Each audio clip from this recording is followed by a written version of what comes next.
ننقل لكم المشهد والصورة من شارع الرشيد في شمال غرب غزة. هذا هو شارع الرشيد، الملامح تتغير والمعالم تتغير. تحديدا هذه المنطقة هي منطقة مسجد الخالدي في شمال غرب غزة وعلى شاطئ بحر غزة.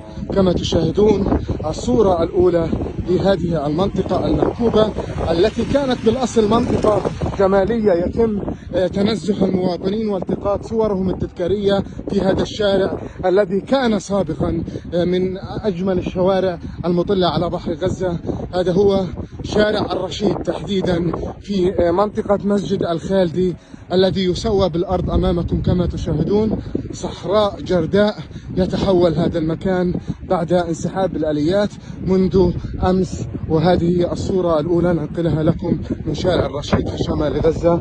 الزوارق الحربية تطلق المدفعية الآن. هذا هو المشهد.